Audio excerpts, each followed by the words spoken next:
Thank you for joining us at FMC for our virtual book series. Today we have former Congresswoman Jane Harman, who served California's 36th district from 1993 to 1999 and 2001 to 2011, joined by former Congressman and FMC's immediate past president Martin Frost, who served the 24th District of Texas from 1979 to 2005. They'll be discussing Congresswoman Harman's book, Insanity Defense: Why Our Failure to Confront Hard National Security Problems Makes Us Less Safe, described as an insider's account of America's ineffectual approach to some of the hardest defense and intelligence issues in the 3 decades since the Cold War ended. Once we reach the Q&A portion, please feel free to pose your questions in the chat to be recognized. And with that, I'll turn it over to Congressman Frost. Well, thank you. And it's my pleasure to be doing this Zoom session with my friend and former colleague, Jane Harman. Jane and I have a lot in common. We're both domestic liberals, but pretty conservative on defense and intelligence issues. And we represented very similar districts. She had the defense industry, a high-tech defense industry in Southern California. I had the defense industry in North Texas. And so we've been involved in some of the same issues over the years. We also both had close elections in 1994. We almost lost, each one of us, but we survived. That was the year that the Republicans took over the House for the first time in 40 years. As was mentioned, Jane served 17 years in the House. I served 26 years. She was ranking Democrat on the House Intelligence Committee, and I was ranking Democrat on the Rules Committee. Well, let's start. Jane, first, why did you wind up becoming an expert on intelligence policy? Was this something that you set out to do when you first ran and were first elected? Well, Martin, first let me give a shout out to you for years of friendship, years of leadership when we were in the House, including, helping your slightly younger, and certainly more junior friend in the House work on very similar issues to yours. But since then, all the nice and good things you do and the persistent way you raise money for the right causes, persistent would understate it, as in very persistent way you do that, and the leadership in this group. I like this group a lot. It's bipartisan. People still care about each other and making the country better. And Katema, I have to say, just learned she was named after a beach, is a great addition to the staff. So a shout out to everybody, and especially to you.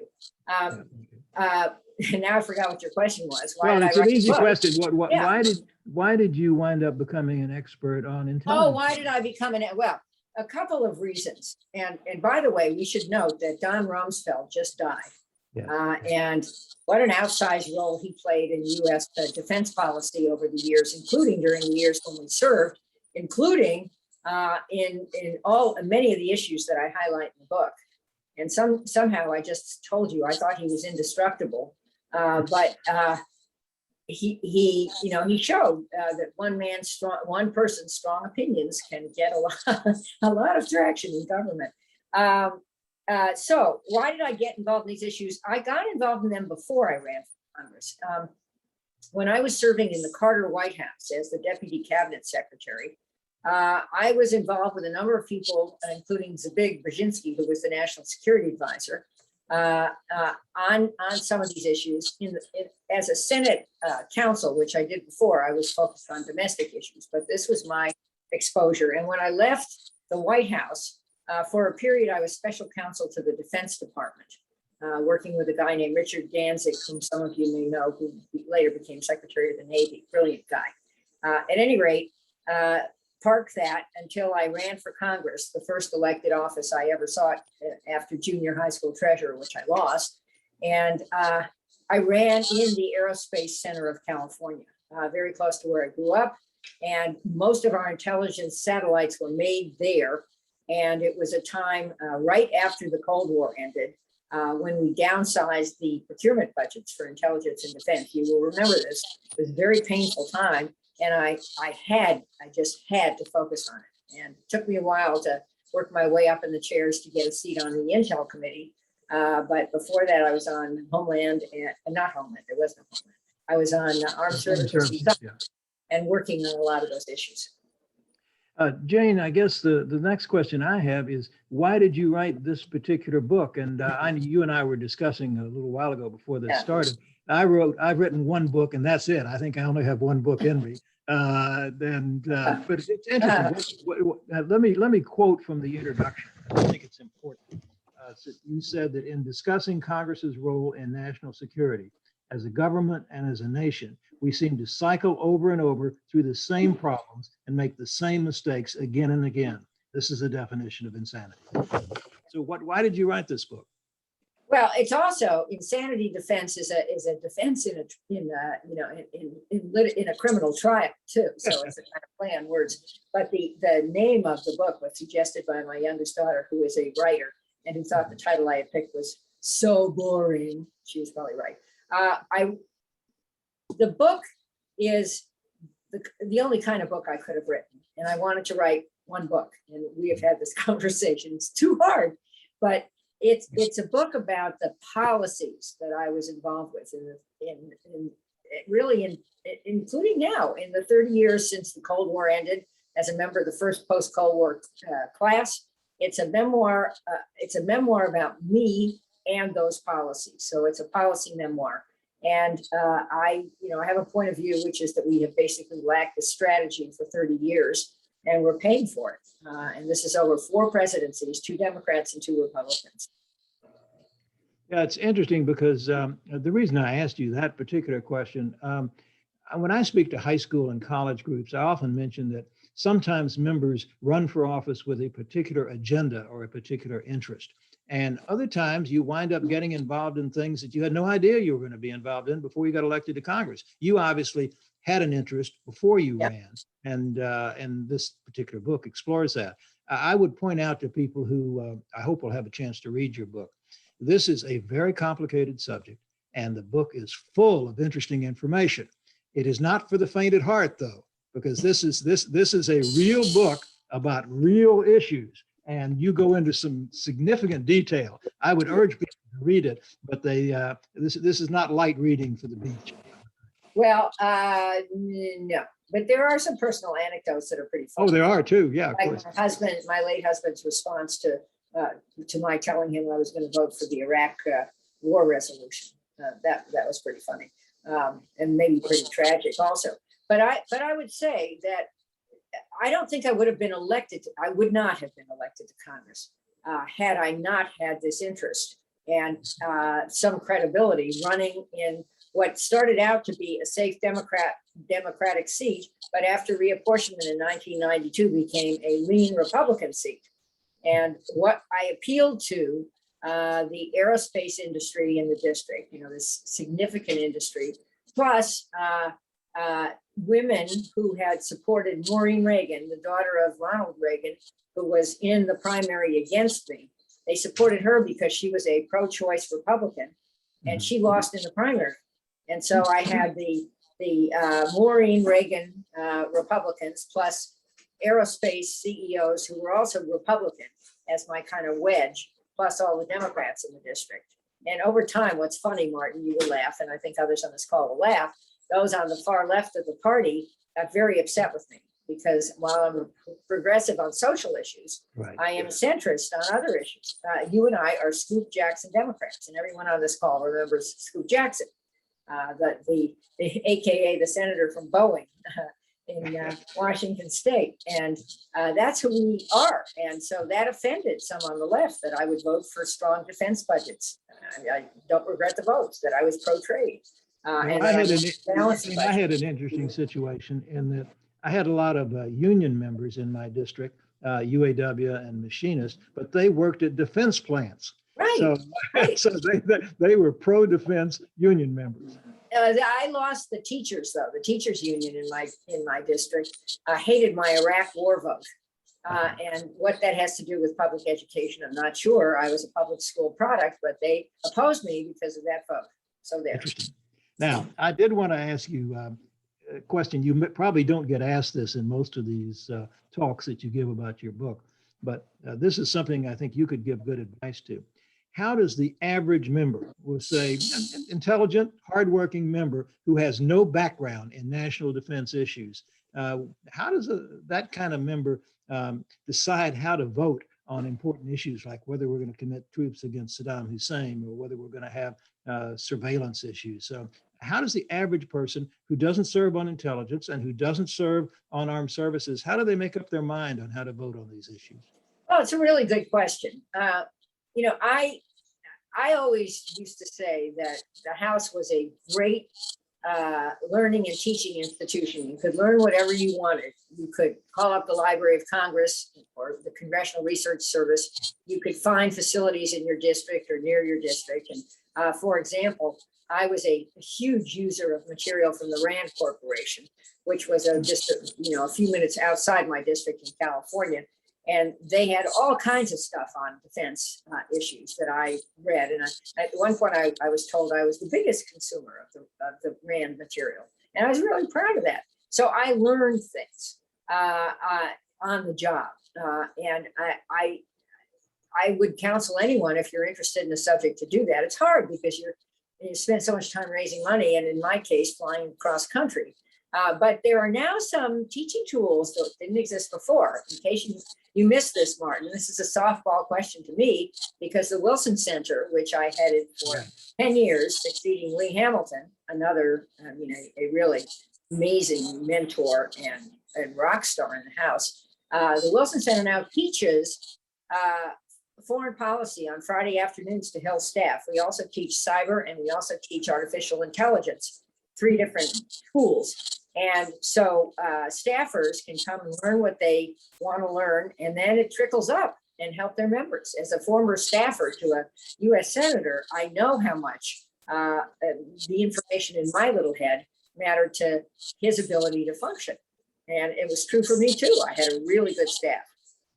Well, you mentioned about anecdotes. In reading your book, I was kind of interested by the fact that you mentioned about you went out as a new member of Congress to see the B-2, and you went out in skirt and heels, and that was not the way to get on that airplane. I didn't get the right memo. But the reverse of that is going to Iraq, which I went to many times, and being in these helicopters flying around, and no doors, no doors, terrifying.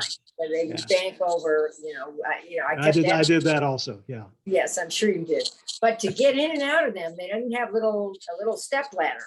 And my vertical size, 5'2", is maybe a little less than some others who can easily jump into this thing. So I would do pull-ups barely. It was pretty embarrassing, but and I had the jeans on, don't worry, not high heels. I would pull myself up, but I'd smash myself against this helicopter, finally getting in.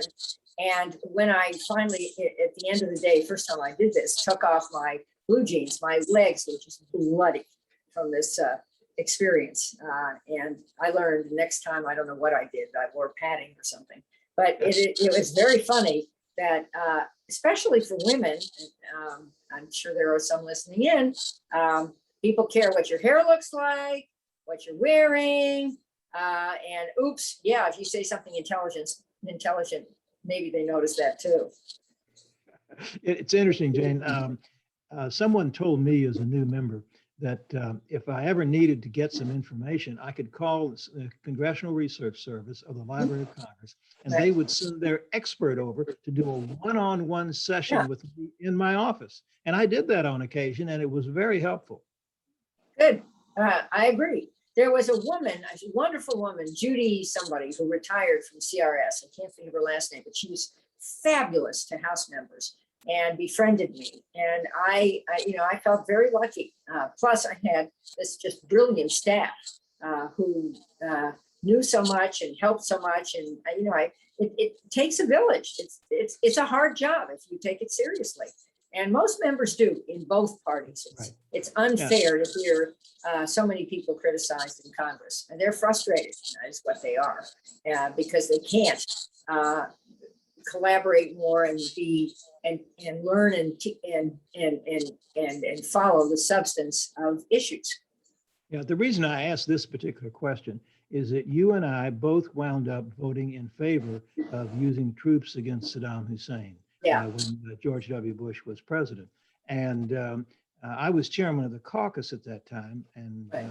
I was trying to give the other side a chance to express their views and to educate our colleagues. And so I went to the people who were against going to war, and I said, you can have one speaker come speak to the caucus. He can have 30 minutes and he can say whatever he wants to. And they made a mistake. I mean, this is one of those classic cases. They invited a friend of yours and mine, a wonderful guy, Ron Dellums, but he came over and gave an anti-war speech. He didn't really talk about whether we should be going into Iraq, whether there were weapons of mass destruction. And I felt badly for him, because the members wanted information. They wanted to know what was going on. Yeah. I said, you and I both wound up voting in favor of it, and I think we both regretted that vote later on. And you might talk a little bit about Well, why that turned out to be a bad vote. well, let me first talk about Ron Dellums. I went to his funeral at Arlington. He was a Marine. Most people missed that movie. He grew up in Berkeley or the surroundings of Berkeley, and had no particular career plan, and enlisted. I guess he's older than we are, or was older, so I'm not sure whether it was the Vietnam War or not. But at any rate, he was in the Marines for a period. He then went to college, and he then got into politics. And his politics, over time, or maybe even at the beginning, were very anti-war. That's why he represented Berkeley. And interestingly, in the 2001 authorization to use military force in Afghanistan, everybody voted for it in the House and Senate except for one person. And she still serves there, Barbara Lee from Berkeley, who had been on Ron's staff and his successor. And, you got to respect her for that. That's not an easy vote to make. Anyway, segue to the Iraq War. So I do have a funny story about it. I was ranking member on Intel. I read everything that I could get my hands on. There was a national intelligence estimate that was public that predicted that Saddam Hussein had weapons of mass destruction and an intention to attack the United States. And that persuaded a lot of people to support the war. I read all the supporting material that I could get. As a member of Congress, we didn't get everything, but I saw a lot of the intelligence that went into that NIE. And I traveled to Britain, which has extremely impressive intel agencies who bought the same story. And I was in the Middle East. And I came home the night before the vote and told my late husband, Sidney Harman, that I was going to support the resolution. And he said, "You're going to do what?" And I said, "What?" And he said, "It's a lot of crap." This is in the book. And I said, "How do you know that? You haven't read a thing. You're a successful businessman, but you have no background in this." And he said, "You'll see." And of course, it turned out that a lot of the supporting intelligence was a lot of crap, and sources weren't vetted, and conclusions were cherry picked. And one of the people involved in this was the then Deputy Secretary of Defense, deputy to Rumsfeld, Paul Wolfowitz, who I remember calling me, who said, you'll see, we'll be greeted with rose petals." Yeah. And as it turns out, he really used this argument to sell his main his primary belief in all this, which was this domino theory, that if we could knock off Saddam Hussein, all the bad guys could be knocked off in the Middle East and democracy would break out. Well, I don't think that movie has turned out so well. And I actually encountered him within the last 10 years and said, "So Paul, did they greet us with rose petals?" And he said, "Yes, they did." So now you know. Well, Jane, since you've been up close and personal on these issues, both on the Intelligence Committee, on Armed Services Committee, and on Homeland Security, if you were in charge of the Congress, what changes, and if you had a big influence on the foreign policy of the United States, what changes would you make so that some of the problems that you outline in your book would be addressed? And how would you change our system so that we would do a better job on intelligence and a better job on. Well, that's a very narrow question, Martin. Thank you for that. How many hours do we have here? Yeah. Well, let me just set out the premise of the book because it's easier to answer it that way. The Right. premise of the book is that when the Cold War ended, most of us remember that well, we declared victory. The US won and Russia lost. And we assumed that everybody wanted to be us. Well, several things happened. We fed the sense of grievance that is still playing out in Russia. We missed the rise of China in the 90s. Guess what? Oops, China didn't want to be us. And we missed the rise of terrorism. We didn't all miss it, but certainly our senior policymakers didn't take it as seriously as they should have. Starting with Bill Clinton, 2 of our embassies were attacked in Africa. There was a modestly successful attack of the World Trade Center in New York in 1993. And there were commissions that predicted a major attack on US soil. I was a member of one of them called the National Commission on Terrorism, which was headed by a guy named Jerry Bremer, who later went on to be our viceroy in Iraq, worked for Rumsfeld and Cheney and was blamed for our policy of de-Baathification. I thought that was very unfair. I thought Jerry was a good guy. I didn't agree with everything that he said, but I thought he was a very able chairman of our commission, and I still like him. Anyway, so we missed all that. Then came 9/11, and we were surprised, and we over-militarized our response. That's a point of view that Bob Gates, then the prior to Rumsfeld, the Secretary of Defense, holds too. He just recently wrote a book, and not only did we over-militarize our response, we properly went into Afghanistan to take out those who attacked us. I strongly supported and still do support that action, but then we stayed. We didn't really have an idea of how does this end, to quote Dave Petraeus. We stayed and we had surges because things didn't go well, and we're still there. And we can talk about Biden's desire to leave, talk about insanity defense. We've been doing the same thing for 20 years and it hasn't gone well. So it's a tough decision, but anyway, that's Biden's decision to leave. And so we stayed, and we did a lot of things without, the Bush administration, or should I say Cheney and Rumsfeld, without fully consulting Congress. That's the other mistake that was made. Congress tried to get in the game, but we weren't consulted when Guantanamo Bay Prison was set up. We weren't consulted when the detention and interrogation procedures were set up. We weren't consulted or even told the location of the black sites where some of these prisoners were housed, and some of them were seriously abused. And some of us saw the pictures of Abu Ghraib, which was a prison where the U.S. engaged in horrible torture of people.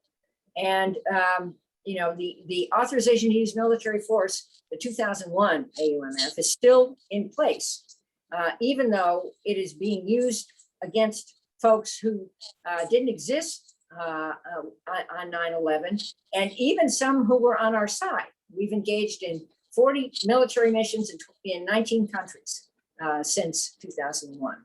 There recently was a vote in the House, of course, on ending that authorization. It's a good thing. The House passed overwhelmingly, I think 268 votes. That's a lot of Republicans in that. Right.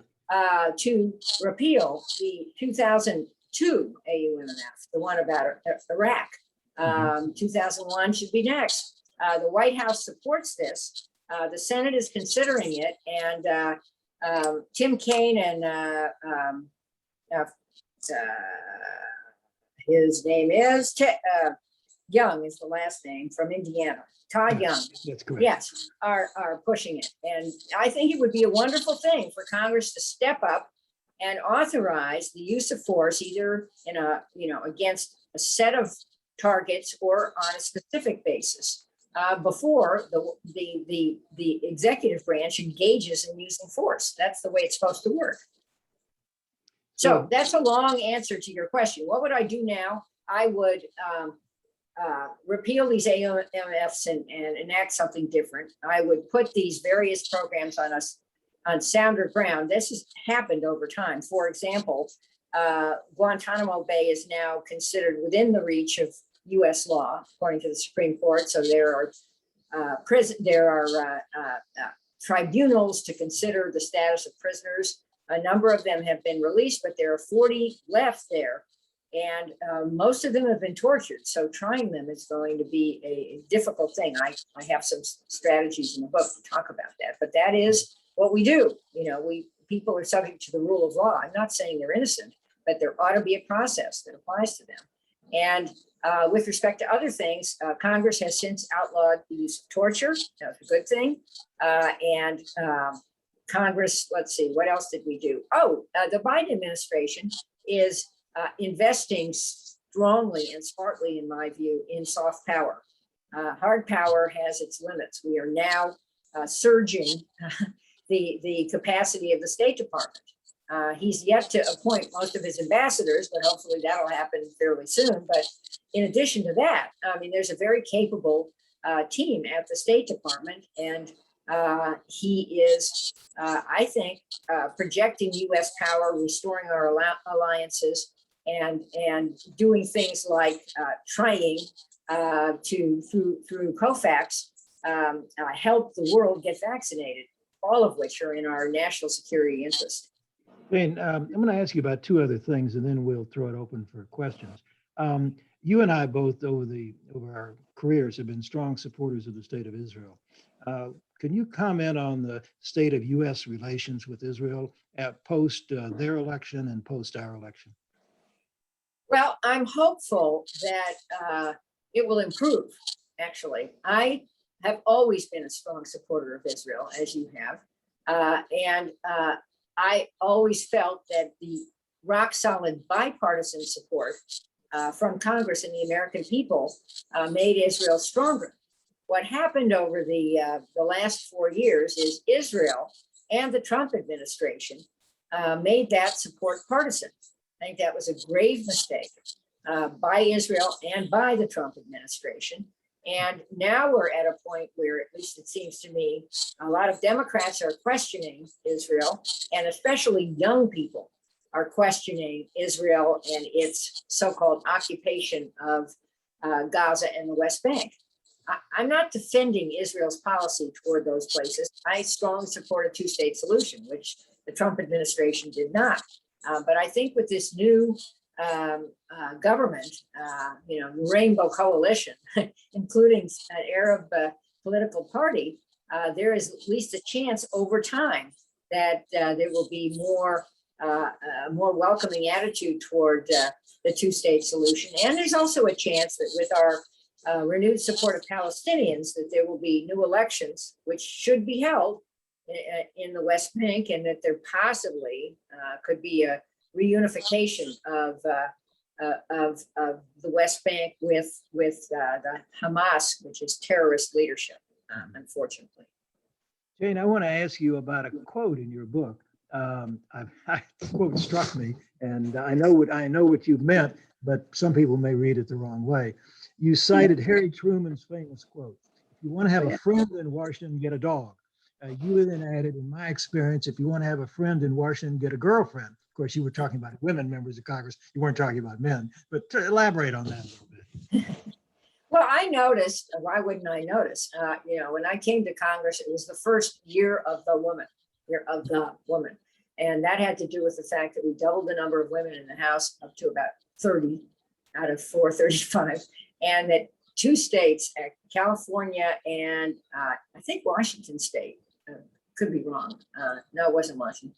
Maybe it was.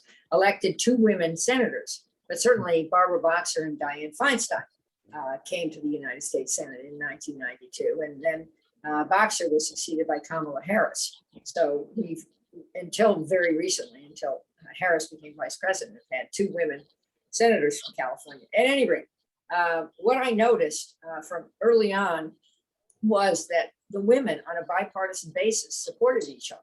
There are women's caucuses in both chambers. I'm more familiar now for some reason with the Senate Women's Caucus, which has I think it's a monthly lunch. And I think Vice President Harris had them all over for dinner recently. And there are strong friendships among the women. Kirsten Gillibrand and Joni Ernst, for example, have teamed up to do something that's shouldn't be, in my view, controversial, but it is, and that is to take sexual harassment claims in the military outside the chain of command. And the reason being that there's an instinct to protect, it's a club to protect each other. And Joni Ernst served in the military, and I think she's very gutsy to do it. And I think the bipartisanship there is should be celebrated. Anyway, I had a lot of strong women friends in Congress, and they still are my friends. And I have an ongoing relationship now with Speaker Pelosi and a number of women in the House. And my closest relationship in the Senate has been forever is with Senator Susan Collins, who was my co-conspirator as we did intelligence reform in 2004. And we became very, very good friends. Doesn't mean we agree every time, but it means that the friendship is the basis for having thoughtful conversations about anything in the world. Senator Collins' husband, Tom, and I were both young reporters on the Wilmington, Delaware News Journal many, many years together. No kidding. He's a wonderful man. Yeah, and then he went off and got in Republican politics and was a staff person. And I went to their wedding, first wedding for Susan in her late 50s. I hosted her engagement party at my house. It was totally bipartisan. Mitch McConnell was there and lots of folks. And then I was included. It was a very small gathering in Caribou, Maine, which I think is Brigadoon. It emerges every 4 years. It's impossible to get there. And I was just so honored to be invited. And when I finally got there, it took 9 hours because every airplane was canceled, cars and trains and whatever. There's Susan on her, it was her rehearsal dinner, standing out in the rain with welcoming me. And she says, "You shouldn't have come. It was way too hard the way she would do." And I said, "Susan, I would have walked." And I really felt that. I know that you've mentioned too that you've had a long-standing friendship with Senator Kay Bailey Hutchison, former senator from my state. And very interesting because Senator Hutchison, who was a Republican, and I, as a Democrat, worked together on a lot of issues over the years. And I think that would be much harder to do today, quite frankly. Well, we're very close now. She's coming to Washington soon and staying with me. And I saw her numbers of times when she was a very capable ambassador to NATO. And I think she was great. And she always, it always was easy. The relationships among women, I can't think of one that was very problematic. And even prior to my coming to Congress, I had this very strong relationship with Geraldine Ferraro, who had left Congress by the time I got there. Jerry and I were elected the same year in 1978, of course. And, very special. Yeah. Very, very special person. Let me ask you one other thing, and then we will go to some questions. Talk a little bit about the prospects for bipartisanship, how you view that, what has to happen for us to really have bipartisanship again in our country? Well, kudos to Joe Biden, who I think is really trying. I think he made a little gaffe about infrastructure, talking about the linkage of the bills at the wrong time. And he's trying to repair it. I mean, kudos to Joe Biden, who is willing to admit he made a mistake and try to fix it, but who has the deep relationships and is very well liked on both sides. But what I have been saying for years, sadly, is the business model of Congress is broken. The business model now, not in our day, not in the day of most of the people listening into this call, is blame the other side for not solving the problem. Because if you work with the other side to solve the problem, then you are bipartisan. And if you are bipartisan, then you get primaried. That's a new word, primary. That verb didn't exist 2 decades ago.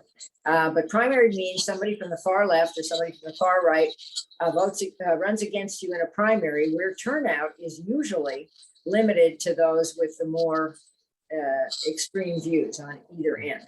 And so you can easily lose. And that has happened. We've seen that movie repeatedly, where somebody in the center loses to somebody on the far right or the far left. And I was challenged in my last 3 races, and I won each time. But it certainly wasn't pleasant to have that challenge. It was their right to run against me. But to be called a traitor and a spy and I should be in jail was, yeah, it separates, makes you stronger. What can I say? Well, Tom Davis and I, of course, wrote a book about Congress and the bipartisanship and bemoaning the fact that you didn't have it anymore. And we talked a great deal about that. We both were chairs of our respective campaign committees, but not at the same time. And the problem of someone running against you in the primary, and not just that it was low turnout, but also they could raise a lot of money from extreme groups. And Right. Well, it was a real difficult problem. You bet. Eric Cantor, who was a Republican leader in the House and a good guy, I think, was lost in a very, very partisan primary. And Tom Davis, whom I see, I just run into him all the time. He keeps reminding me that he said he thinks it was $3 million, but it was $4 million that he wasted, as he puts it. And I decided to regain my old seat, which had been won by a Republican. Sadly, Steve Kuykendall, who served one term, just recently died. I mean, at a fairly young age, 73. I'm sad to hear that. And it was Tom who told me that. But anyway, I told Tom, I said, look, you're going to waste your money. You're not going to beat me. And so now every time I see him, he says, I wasted my money. You were right. You were right. What happened to Cantor, it's interesting. The districts were redrawn in Virginia by the Virginia legislature, and they made his district more Republican, but they gave him a bunch of Republicans who were to his right, and also that he'd never represented before. So he had a bunch of new people, and he didn't take it seriously, didn't campaign as hard as he should, and he lost. And of course, that happened to Joe Crowley, and it's happened to other people, and Elliot Engel and folks that you and I both know. So this is a tough business we're in. Now, I would, again, I'm going to open it for questions, but I would urge people, this is an extraordinary book. You have someone, again, who was in the room where it happened and who was making it happen. And I don't think that I've read another book that goes into as much detail about foreign policy and intelligence issues. And I do read a fair amount. So I would urge people to read her book, read Jane's book. But again, it's not beach reading. You have to be serious about reading this book because she's got great detail about a lot of things that people know a little bit about, but she knows a lot about. So Katema, let's throw it open for questions. Of course. So this first question is posed by former member Bob Shaeffer. He says, can you comment on Putin's ambitions toward territorial expansion, specifically in Georgia, the Baltics, the Arctic, etc.? In 2004, Putin made quite clear in his first of a succession of speeches that he envisions Russia achieving its historic borders. Citizens and soldiers alike of sovereign countries have died, the living are threatened, and U.S. interests are vulnerable. What's the sensible policy position for the U.S.?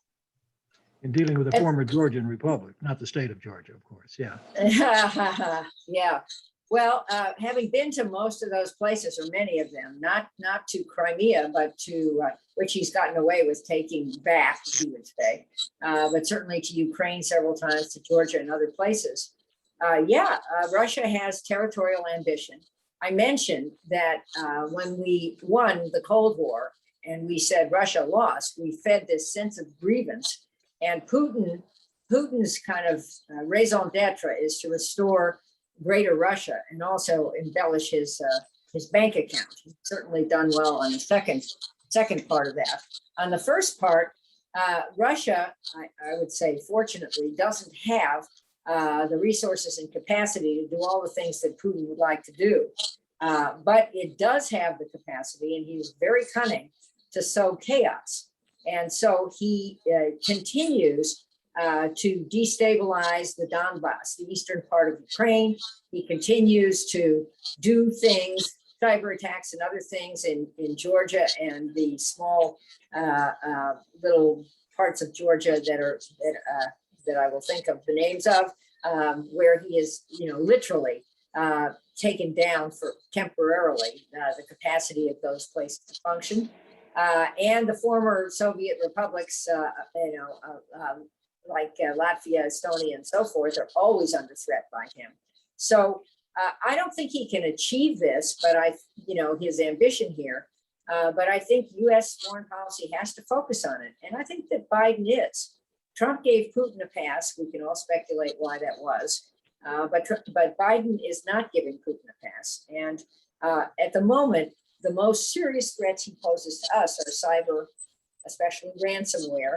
He would say he's not doing it. It's criminal syndicates. However, where do they live? In Russia. Surprise. And, messing with our elections, messing with our information supply, huge amounts of disinformation. I think that through sanctions and other targeted strategies, we are, and I thought a successful meeting with him by Biden. I think we're making clear that we're not gonna take it anymore, and that's good. Is that a perfect answer? No, but I think we're on it, and I think we can at least contain additional mischief. That's the minimum we can do, and I think we might do better. I have a particular interest in what's going on with Russia. This is generations back. My mother's family was from Lithuania. My wife's family was from Ukraine. And I don't trust Putin any more than I could pick him up and throw him across the room. So let's I don't think you can do that, Martin. Sorry. In your dreams, my friend. Let's be tough with him. That's all I can say. Okay, other questions. Of course. This next question comes from Marietta Fong. She says, can you tell us about groups or networks that encourage collaboration and meaningful communication? For example, Braver Angels. What can we do to help foster or encourage our representatives to collaborate and communicate in ways that promote this? Well, right now in Congress, there are very few of them that I'm aware of, although the so-called G20, which I love it, the 10 Republicans and 10 Democrats working on infrastructure in the Senate would be one of them. These women's caucuses I've mentioned are another one of them. And efforts that we're making at the Wilson Center to train staff in issues are very helpful in two ways. Number one, we're increasing the information flow, and we're talking about, we hope, straight up information, free from spin. We're not Fox, we're not MSNBC. We're a fact-based institution, nonpartisan, but we're helping staff get to know each other. We're building the relationships at the staff level. And the other organization that comes to mind that I think is really good, and I wasn't sure it was going to get anywhere when she founded it, is No Labels, which has now put together caucuses in the Senate and the House, has co-leaders. Larry Hogan, the governor of Maryland, is involved, and Joe Lieberman's involved, and a former senator, but also a very highly respected governor. And I think that No Labels is making a difference too. So is that enough to fix all the problems? No, because the business model is still broken. But will it possibly at least generate some new habits? Yes, it will. Jane, we were talking earlier, the state with two women senators, New Hampshire. New Hampshire has two women senators. That's who it is. Thank you, Martin. Glad you cleaned up after me. Thank you. I couldn't remember. All right, other questions. Where do you see the future of national security as it stands right now with this administration and beyond? Well, I think I'm kind of bullish. Joe Biden's interim national security strategy, let's stress strategy, was pretty good. And what it is I think his soundbite is foreign policy for the middle class. In other words, do things that resonate with that part of America that was alienated from the Democratic Party and maybe even from politics, and move to this more extreme Trump version of Republican politics, and which I don't think reflects certainly the traditional Republican Party. I want a robust and resilient Republican Party and a robust and resilient Democratic Party, and I want us to have a civil conversation about our differences, and I want us to resolve them putting the country first. So that's my vision of all this. We're a long way from that. But at any rate, foreign policy for the middle class, or my version of that, is taking the foreign out of foreign policy and including in foreign policy things that are dead center important to average Americans, like ending the pandemic. And to do that, you really have to end it worldwide. You can't just end it, in the pandemic doesn't respect the borders of the continental United States. Climate, again, you can't do climate only one country at a time. And terrorism, not just foreign terrorism, which we focused on for most of the time since 9/11, but domestic terror. We have to understand that there is, another form of radicalization that's going on in our country. It's not just on the right; it's also could be on the left. But most of the damage has been done by groups on the right, and I really worry that they are growing and that they're an insidious threat to our democracy. Any other questions? An additional one is just overall, what inspired you to write this book? Was there any key moment or key point that made you inspired to write it? Well, I have cared deeply about politics and public policy since I went, I'm not making this up, to the Democratic Convention in Los Angeles in 1960 as a kid, and was on the floor and saw John Kennedy nominated for president. And was an usher at his acceptance speech. Actually, someone else who did that, but I didn't know her, was Nancy Pelosi, who came from a very highly regarded political family from Baltimore. I was just this kid who went with her boyfriend, and there I was from an immigrant family like yours, Martin, who didn't know a thing about politics, but really got moved by it. And so all these years I've been involved in different ways, both in democratic politics in high school and college, and presidential politics, and being counsel in the U.S. Senate and working in the Carter White House, being somewhat involved with the Democratic National Committee in the 80s, and then running myself for Congress and being elected. And I thought I had learned a lot of stuff, which I kind of wanted to share. And that was the impetus for it. Finding a way to do it that people wanted to publish was harder, because people were interested in my stories about being the woman in the room. And I kept saying, yes, I have been the woman in the room. Now I'm one of the women in the room, because so many were women. But that's not my story. I tried, yes, I was the woman, but I really tried to be on the team in the room solving the problems. So I'd rather write about the problems. So then that morphed into, well, yeah, but you have special insights and all that. And that's how the political memoir emerged. And Jane, I'm glad I did it. Yeah, let me share my experience with you writing a book. I had members of my family and friends who would always come up to me and say, you should write a book. And I said, well, that's kind of interesting, but I don't know that I can do this. And I got lucky in that Tom Davis decided to join me in writing a book. So he wrote half the book and I wrote half the book, and we commented on each other's chapters. And then we really got lucky. His college roommate at Amherst was a book publisher. And so, we had a publisher. We were able to get our book published in a year, and that's very unusual. It is hard. I think I accomplished that too. I was pushing to get it out because I wanted the ideas to be in the deal flow for the next administration. It wasn't clear then that Biden would win when I was writing it. But the pandemic was a horror for everybody. But the one good thing for me was I was home running the Wilson Center virtually, and I had more time to actually sit down and make myself do it. Katema, any other questions? Yeah, another one is specifically as a woman, what do you think women can bring to national security, and how do you think it is now, the environment? Oh, what a great question. So in 2004, I was at the Democratic Convention in Boston. I'm right now in Boston, where the temperature is about 150 degrees. The heat wave is unbelievable. But I was at the Democratic Convention. John Kerry was the Democratic nominee for president.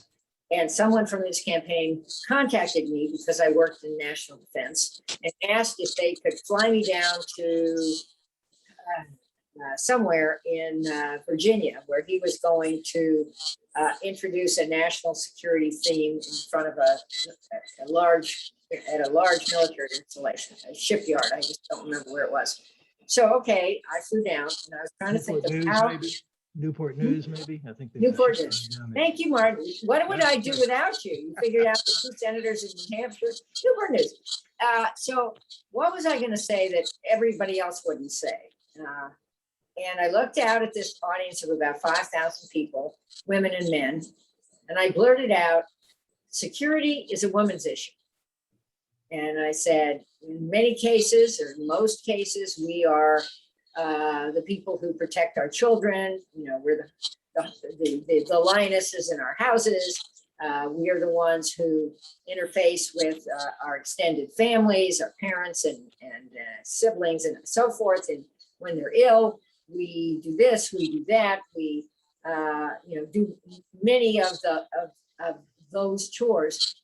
And I said, we are qualified to sit at any national security table in the country because we know a lot about the subject of security and of national security. Anyway, Kerry picked it up and riffed on it. And I've thought about it since. And now that I see more and more women handle security roles, such as Avril Haines as the Director of National Intelligence. We almost had a woman Secretary of Defense, Michelle Flournoy, and we may have her in the future. And we have senior people who happen to be women at every level in Congress and in the administration. I'm sure I'm right. The chairman of Defense Approach, the Defense Approach Subcommittee in the House is a woman, Betty McCollum of Minnesota. And why shouldn't she be the chairman of that committee, that subcommittee? It's a big thing that she is that. And so, I mean, I not only do we bring the competence, but women also are very collegial. That was my point about get a girlfriend. And we naturally solve problems together. We're very good at legislating, I think. Doesn't mean men are bad, but we're very good. Jane, one other point. When I was elected in 1978, which was much earlier than you were, there were only 17 women in the House, and now there are over 100. That's a dramatic change in not that long period of time. I would call that a good start, Martin. I mean, for goodness sakes, we're a majority of the population, which according to me and every other responsible person means we're a majority of the talent pool. So we need more women. Agreed. Other questions? This question will probably finish us up for the day. And this is going off of what you just went over, Congresswoman Harman. What advice would you give to women who are considering careers in national security and want to pursue that type of work? I would say, if that's what you want to do, do it. Don't let someone talk you out of it because you're a woman or because it's too hard to have a family and a career. Hogwash. I have I say I have 8 perfect grandchildren and 4 children. And I was able to do this and have a big career, which I still want to continue in some new form, because I decided sleep was optional. No, but seriously, you can do these things. So that's one. 2, national security is a subject that women are good at too. I just talked about that. And again, don't let anyone talk you out of that. Get well educated. But then my advice is, when you get the job, your first job probably won't be a member of Congress, but when you're on let's imagine, armed services subcommittee or something, and you're learning the ropes, be excellent. That's the most important thing you can do. Just do your job as well as you can. That sets you up for getting a bigger job. And it also makes a difference. When I think back on my staff that I've had over the years, there's a gigantic number of them. The ones I remember best are the ones who were excellent. They weren't all women, but lots of them were women. And I just assume that if that's your dream and that's the journey you want, you can have it. If you work hard enough and don't let anyone talk you out of it. You have an interesting anecdote in your book, and I don't remember who the players were, but you were a staff of a senator. I think you were maybe the general counsel to a subcommittee or a full committee, and you went over to meet with I think it must have been another senator, and he said, "I thought you would be bigger." What he meant was, Yeah. he thought you'd be a man.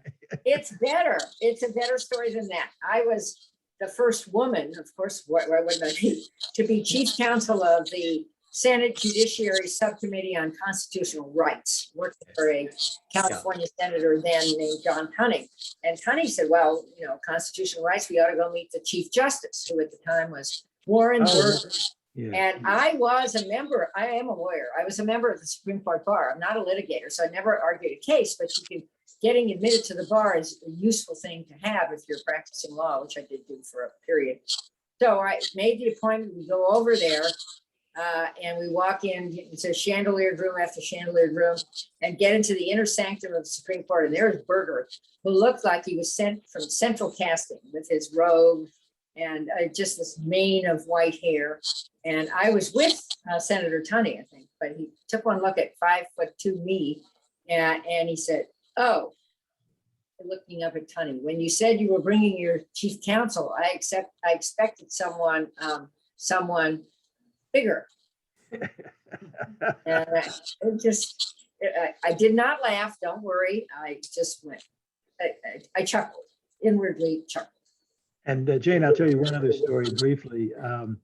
When 1 year before, I was elected the same year Geraldine Ferraro was, and we were just a bunch of us who came in that year were sitting around talking, and Jerry, who was already a member of the Supreme Court bar, said, "Well, I'll take you, any of you guys are lawyers, I'll take you over and get you admitted to the Supreme Court bar." So I was one of the people she took over, and I have a big certificate that says I'm a member of the Supreme Court bar, though I've never had a case before the Supreme Court. Well, yeah, it's lovely that it happened with Jerry. And yes, I agree. When she died of multiple myeloma after 12-year struggle. That's what apparently Lumsfeld died of. It's a horrible form of cancer. Yeah. But when she was, in about year 10, she came to see me in the house, and we were, I guess, going to go out to dinner or something. And I said, I had to vote. And I said, "Why don't you come with me, Jerry?" Because as we all know, you can get on the floor after you've been a member. And she came on the floor with me, and everybody saw her, and it was like a magnet, and just glommed onto her. And when she died, her funeral was in New York, and I was so honored to be one of the speakers, along with Fritz Mondale, who had picked her to be the first woman nominee on a major ticket, both Clintons, Madeleine Albright, and I'm trying to think, there was one more person. It was just extraordinary, and it meant so much to me. I mean, she was just a real lodestar in my political life. And Jane, I'd only say one other thing in closing. I hope people from the Biden administration are watching, because they could use you in an important position. And I know that you're not through with public service, so good luck. Well, back at you, buddy. You bring a lot of gifts too. And this former members thing, let me just close where I started, if you don't mind, just 1 second. Back in the day when we all served together, the house was a nicer place, and many of us worked together. And it is so lovely at the gatherings we have. We just had one in the 120-degree heat. Bart Gordon's house. Yeah, Bart Gordon's house. And it was so nice to see everybody and to remember the times we shared. And that's what's missing. I don't think there are many lunches like that Bart Gordon lunch. I don't think there are many smiles. I don't think that there are the things that make for a better country going on right now, a lot in the Congress. And I would just wish for some magic potion to be drunk by all, and for comity and bipartisanship to break out. I think our policy would be better in every respect. And I think the members would feel more productive and be more productive. And that's a very good thing. And Jane's book is available on Amazon. That's where I got mine. Thank you, Martin. Okay, Thank you, I think we're- Katema. I think we're done. Bye-bye, everybody. Bye, goodbye.